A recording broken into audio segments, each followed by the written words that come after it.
स्वागत है आपका मेरी क्लास में।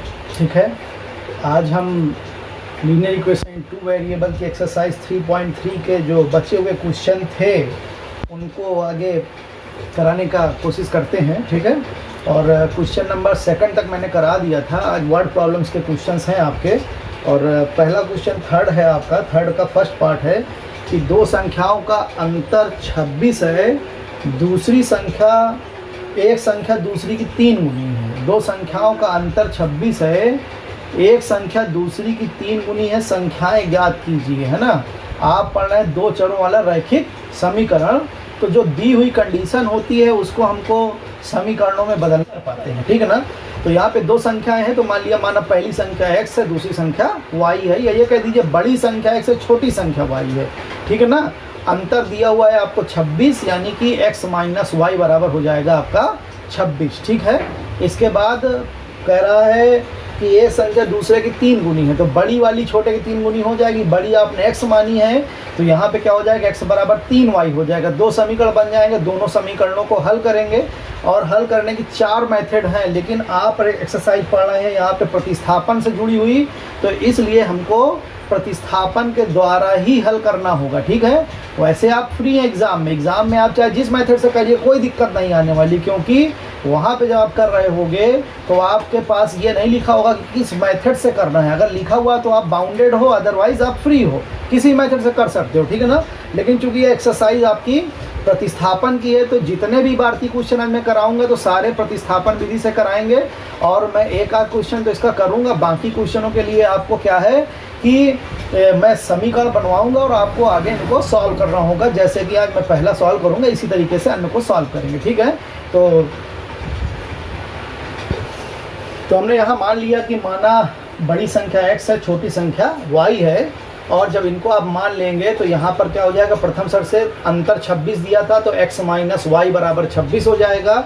और एक संख्या दूसरे की 3 गुनी, तो बड़ी संख्या छोटे की 3 गुनी होगी, तो 3 का गुणा छोटे में कराएंगे, यानी कि हमारा यहाँ से क्या हो जाएगा, x बराबर 3y हो गया। ठीक है ना, अब इन समीकरणों को हम प्रतिस्थापन विधि के द्वारा हल करेंगे। तो यहाँ पे हमारे पास x का मान 3y ये समीकरण नंबर 2 दिया हुआ है ना। अब इस मान का हमने समीकरण 1 में रख दिया, तो लिख दिया समीकरण 1 में x बराबर 3y रखने पर। ठीक है ना, इतना हम यहाँ पर अगर रख दें, ठीक है ना, तो क्या हो जाएगा, 3y माइनस वाई बराबर 26, तो 2y बराबर हमारा 26 आ जाएगा।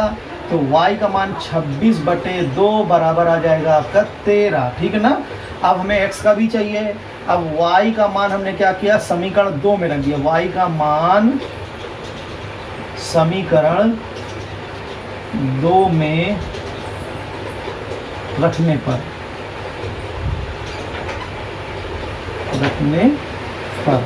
अगर इसमें रखते हो आप, तो यहाँ पर जब आप 13 रखेंगे तो क्या हो जाएगा, x बराबर 3 इंटू 13 बराबर 39 हो गया। ठीक है ना, तो इसलिए क्या आ गया, आंसर आपको xy नहीं देना, बल्कि जो आपने माना हुआ है उसके अकॉर्डिंग आपको आंसर देना होगा। तो आपने माना था बड़ी संख्या x, छोटी संख्या y, तो इसलिए लास्ट में आंसर जरूर मेंशन करिए। यहाँ तक नहीं लिखना है, पूरा लिखिए कि बड़ी संख्या बराबर x बराबर 39, और जो छोटी संख्या है आपकी, है ना, छोटी संख्या बराबर y बराबर कितना हो गया, 13 हो गया। ठीक है ना, इस तरीके से ये सवाल हल हो गया। तो आपको पूरा इस तरीके से सवाल को करना होगा, है ना। ये पहला क्वेश्चन होता हुआ, अब हम दूसरा क्वेश्चन पढ़ना चाहेंगे। ठीक है, कह रहा दो संपूरक कोणों में बड़ा कोण छोटे कोण से 18 डिग्री अधिक है, तो उन्हें ज्ञात कीजिए। सबसे पहली चीज़ मैं संपूरक कोण के बारे में डिस्कस करना चाहूँगा। इनको आप सप्लीमेंट्री एंगल बोलते हैं, है ना। और संपूरक कोण क्या होते हैं, ऐसे दो कोणों का युग्म जिनका योगफल 180 अंश हो। ऐसे दो कोणों का युग्म जिनका योगफल 180 अंश हो, संपूरक कोण कहलाते हैं ना। The pair of angle whose sum is 180 degree is known as a supplementary angle. ठीक है, तो यहाँ पर हमने क्या करना है, दो कोण हैं, तो दोनों को हमने एक को x ले लिया, एक को y मान लिया। माना बड़ा कोण बराबर x तथा छोटा कोण y, अंश हो गया, तो दोनों संपूरक हैं, यानी कि x प्लस वाई बराबर 180 हो जाएगा।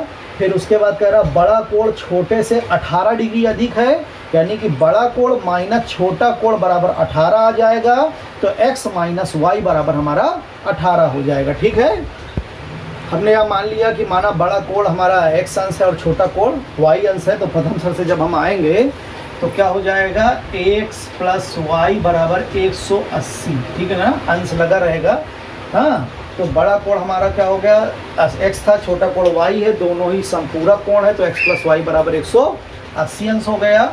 अब इनका अंतर दिया हुआ है आपको यहाँ पर 18 अंश, तो यानी कि x माइनस वाई बराबर 18 अंश हो गया। समीकरण नंबर 2 हो गया। ठीक है, अब आप इनको हल करेंगे प्रतिस्थापन विधि से।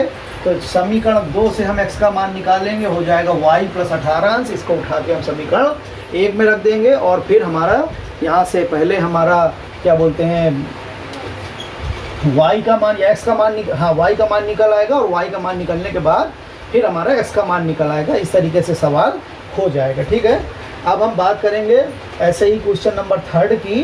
तो एक क्रिकेट टीम के कोच ने 7 बल्ले 6 गेंदे 3800 रुपये में खरीदी हैं। बाद में उसने 3 बल्ले और 5 गेंदे 1750 रुपये में खरीदी हैं। तो यहाँ पर भी देख रहे हैं एक बल्ला है और एक गेंद है, तो इनको यानी 2 चर हो जाएंगे, एक बल्ले के लिए और एक गेंद के लिए। तो हमने मान लिया, माना एक बल्ले का मूल्य बराबर x रुपये तथा एक गेंद का मूल्य बराबर y रुपये। तो यहाँ पर जो बात है कह रहा है कि है ना 7 बल्ले 6 गेंद यानी कि 7x प्लस 6y। एक बल्ले की कीमत x है तो 7 की क्या हो जाएगी 7 है, और एक गेंद कीमत y है तो 6 गेंदों की हो जाएगी 6y।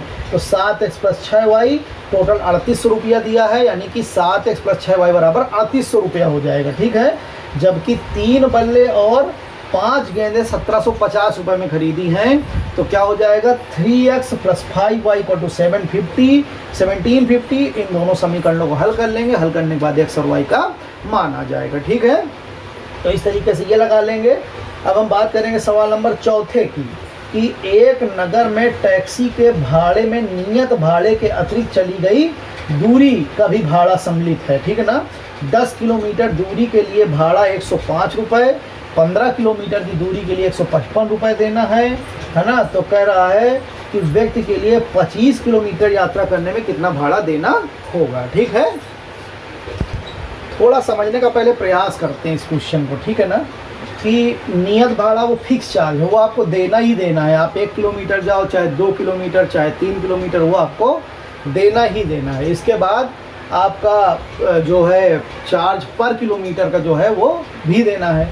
तो मान लीजिए एक हम एग्जांपल सेटअप करें कि नियत भाड़ा हमने मान लिया 5 रुपया है या 10 रुपया है, और भाड़ा या नियत रुपया भाड़ा 5 रुपये है, जबकि जो भाड़ा प्रति किलोमीटर वो 10 रुपये है। तो अगर एक बंदा 1 किलोमीटर जाएगा तो उसको नियत भाड़ा का 5 रुपया और भाड़ा प्रति किलोमीटर का 10 रुपया यानी कि 15 रुपया देना होगा। ठीक है, जबकि अगर कोई व्यक्ति 2 किलोमीटर जाएगा तो नियत भाड़ा उसका 5 लगना है। 2 किलोमीटर का 10 रुपये के हिसाब से 20 रुपया हुआ, तो 20 और 5 25 रुपये देना होगा। ठीक है ना।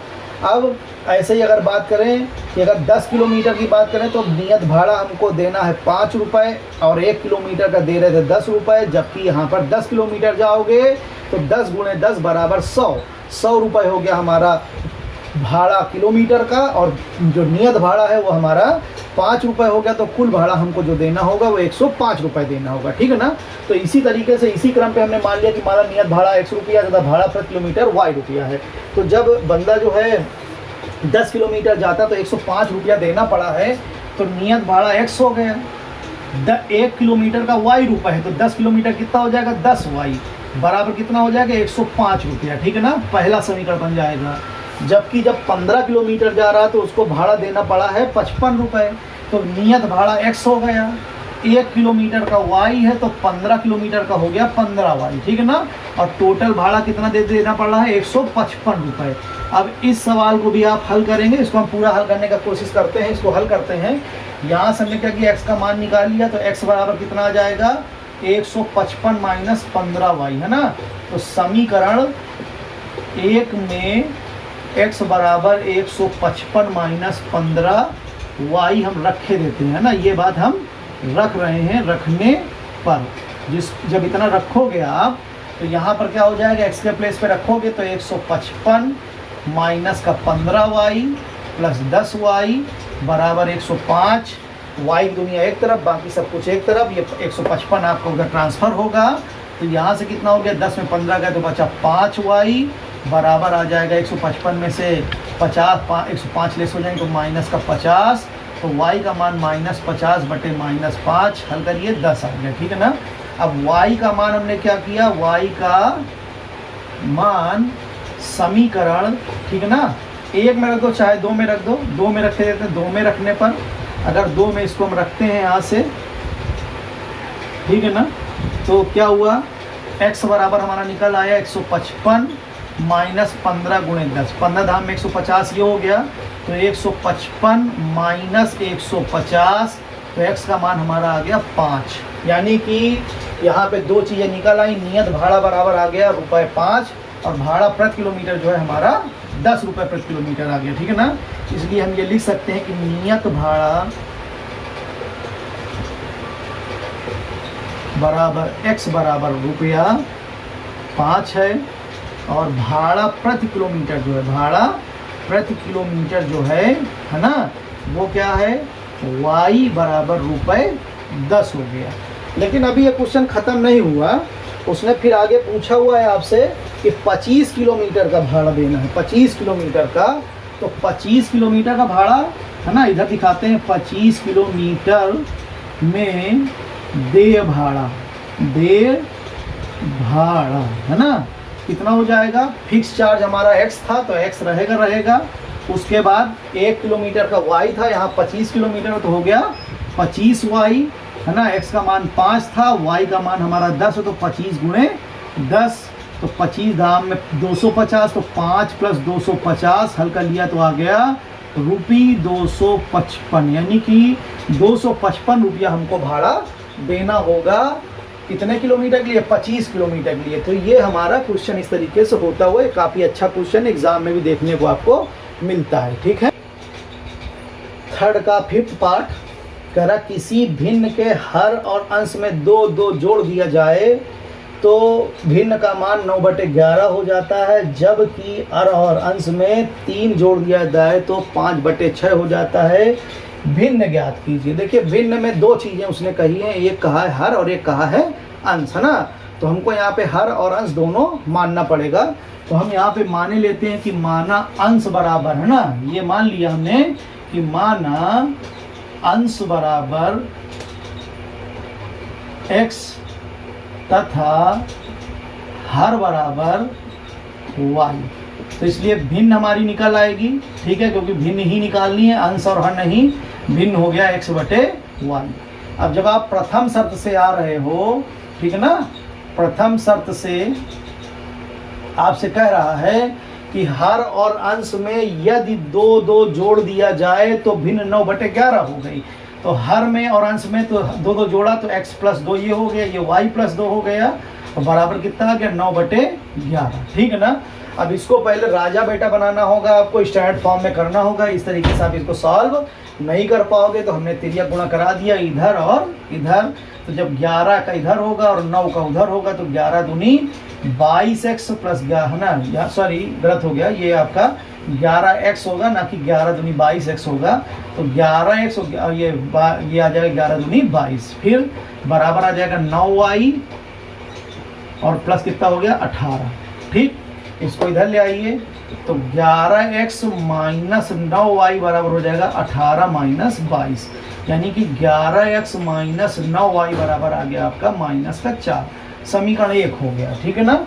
अब ऐसे ही आओगे तो द्वितीय शर्त से आओगे, जब आप द्वितीय शर्त से, तो द्वितीय शर्त में बोल रहा है कि हर और अंश में 3 जोड़ दिया जाता है, हर और अंश दोनों में 3 जोड़ दिया जाता है, तो भिन्न का मान यहाँ से 5/6 हो गया, यानी कि x + 3 हो गया, यहाँ से y + 3 हो गया, भिन्न के रूप में लिखा और मान कितना है 5/6। इसको फिर से तिर्यक गुणा कराइए, हल करिए, तो 6 का गुणा इधर हो जाएगा, 5 का इसके साथ होगा, तो ये हो जाएगा 6x × 18 बराबर 5y + 15, ये इधर आ जाएगा, तो 6x - 5y बराबर 15 - 18 हो गया, तो 6x - 5y बराबर आ गया -3, समीकरण 2 हो गया, ठीक है ना। अब करना वैसे ही है इसको प्रतिस्थापन से, तो यहाँ से इसका मान निकाल लीजिए y के पदों में, इसको ऊपर डाल देंगे, डालने के बाद हल करेंगे तो हमारा पहले यहाँ से y आ जाएगा और फिर x आ जाएगा। लेकिन हमको x और y नहीं लिखना होता, हमको पूरा आंसर लिखना होता है, और आंसर यहाँ पर क्या है, भिन्न है हमारा x बटे y, है ना। तो भिन्न के रूप में आंसर लिख दीजिएगा, जो भी आए x और y के मान, तो लास्ट में आंसर यहाँ पे है ये आपका, तो भिन्न बराबर x बटे y, जो भी होगा वही आंसर हो जाएगा, ठीक है। अब लास्ट क्वेश्चन है इस एक्सरसाइज का ये, है ना, 6 नंबर। 5 वर्ष पूर्व जैकब की आयु उसके पुत्र की आयु की 3 गुनी हो जाएगी, ठीक है ना। 5 वर्ष बाद जैकब की आयु उसके पुत्र की आयु की 3 गुनी हो जाएगी, जबकि 5 वर्ष पूर्व जैकब की आयु उसके पुत्र की आयु की 7 गुनी थी। तो कह रहा है दोनों की वर्तमान आयु ज्ञात कीजिए, ठीक है ना। तो यहाँ पे दो चीज़ें फिर से हैं, एक जैकब है और एक उसका बेटा है। हमने मान लिया, माना जैकब की उम्र बराबर x वर्ष तथा उसके पुत्र की वर्तमान उम्र बराबर y वर्ष, ठीक है ना। फिर इसको हम लगाने की कोशिश करते हैं। तो यहाँ पर हमने मान लिया, माना जैकब की वर्तमान उम्र बराबर x वर्ष तथा पुत्र की वर्तमान उम्र बराबर y वर्ष। तो अकॉर्डिंग टू फर्स्ट स्टेटमेंट जब आते हो आप, है ना, अकॉर्डिंग टू फर्स्ट स्टेटमेंट अगर आ रहे हो तो वो आपसे क्या कह रहा है, प्रथम शर्त से आ रहे हो कि 5 वर्ष, ठीक है, बाद जैकब की उम्र उसके पुत्र की उम्र की 3 गुनी हो जाएगी। तो जैकब अभी x का है तो 5 साल बाद हो जाएगा x + 5 का, पुत्र अभी y का है तो 5 साल बाद हो जाएगा y + 5 का। अब जैकब 3 गुना हो गया, तो हमेशा गुणा जो होता है, जो कम होता है उसमें कराते हैं। तो यहाँ पर कम कौन है, उसका पुत्र है, ठीक है ना। तो 3 गुना जैकब है तो गुणा कराएंगे पुत्र की ओर, तो इसमें हमने 3 का गुणा करा दिया। जब गुणा कराए तो ये बन गया आपका x + 5 बराबर 3y + 15 आ गया, ठीक है ना। फिर x y की एक तरफ, बाकी सब कुछ एक तरफ, तो इसको इधर लाओगे तो x - 3y बराबर हो जाएगा 15 - 5, या x - 3y बराबर आ गया 10। समीकरण 1 हो गया हमारा ये, ठीक है ना। अब द्वितीय शर्त से आते हो, अकॉर्डिंग टू सेकंड स्टेटमेंट अगर आ जाते हो यहाँ पे, अकॉर्डिंग टू सेकंड स्टेटमेंट पे आओगे तो वो क्या बोल रहा है आपसे कि 5 वर्ष पहले जैकब की उम्र उसके पुत्र की 7 गुनी थी, ठीक है ना। तो अब 5 वर्ष पहले तो 5 माइनस कर दिया, जैकब में 5 माइनस कर दिया और उसके पुत्र में भी हमने 5 माइनस कर दिया। अब जैकब 7 गुना है तो 7 गुणा इसके पुत्र वाले उम्र में होगा, तो 7 गुणा हमने इधर करा दिया। जब कराए तो ये हो गया x - 5 बराबर 7y - 35, ठीक है। 7 × 35 हो गया, ये इधर ले आओ तो x - 7y बराबर हमारा कितना हो जाएगा, 5 उधर चला जाएगा, वो प्लस का हो जाएगा, 35 में 5 चले जाएंगे तो बचेगा -30। समीकरण नंबर 2 हो गया ये, ठीक है। अब दोनों समीकरणों को हल करते हो आप, तो हल करने पर आपका आंसर, ठीक है, आ जाएगा। x और y के मान आ जाएंगे, जो मान आएंगे उससे आपकी जैकब और उसके पुत्र की आयु आ जाएगी। एक बात याद रखिएगा, जो इबारती प्रश्न होगा उसमें x और y लिखने से बात नहीं बनेगी, आपको पूरा आंसर लिखना होगा। यहाँ पे x और y का मान निकाल भी लोगे तो वो सही नहीं माना जाएगा, वो आपका एक आध नंबर उसमें कट सकता है, ठीक है ना। तो जब भी कोई भी इबारती क्वेश्चन करिए तो जो पूछा गया उसको आंसर जरूर करिए। तो आंसर पूछा गया है जैकब और उसके पुत्र की वर्तमान उम्र, तो दोनों को हम यहाँ पे निकालेंगे, जैकब और उसके पुत्र की वर्तमान उम्र। तो x और y में जो आए हुए हैं वो मान रख देंगे, तब आंसर लिखा जाएगा, ठीक है। तो ये एक्सरसाइज खत्म होती हुई नेक्स्ट वीडियो पे हम एक्सरसाइज नेक्स्ट स्टार्ट करेंगे, है ना, 3.4। That's all.